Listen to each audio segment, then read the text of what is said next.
இன்று மாலை சென்னை வருகிறார் காங்கிரஸ் பொதுச் செயலாளர் கே.சி. வேணுகோபால். இதனையடுத்து இன்றிரவு திமுக காங்கிரஸ் இடையே தொகுதி பங்கீடு பேச்சுவார்த்தை நடைபெறும் என தெரிவிக்கப்பட்டிருக்கிறது.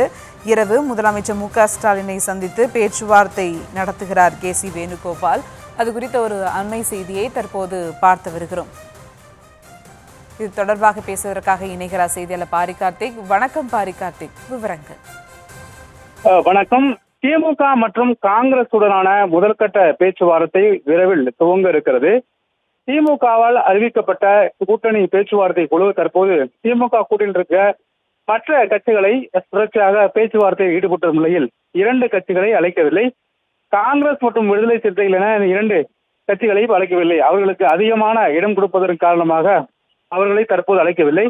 இதில் முக்கியமாக காங்கிரஸ் கட்சி பல முரண்பாடுகளுக்கு மத்தியில் பல்வேறு தலைவர்கள் காங்கிரஸ் திமுகவுடனான அந்த கூட்டணி குறித்து அதிகார பகிர்வு அவசியம் என்றும் பல்வேறு கூடுதலாக இடங்கள் வேண்டும் என்றும் வெவ்வேறு கருத்துக்கள் ஈடுபட்ட நிலையில் அது தொடர்பாக மிகப்பெரிய விவாதம் சர்ச்சையுமான நிலை அதில் தற்போது கட்டுக்குள் கொண்டு வந்திருக்கிறது. இதன் காரணமாக தற்போது முதற்கட்டமாக வேணுகோபால் அவர்கள் கடந்த வாரம் வந்தபொழுதே முதலமைச்சரை சந்திப்பார் என்ற ஒரு தகவல் வந்தது. ஆனால் சந்திக்கவில்லை.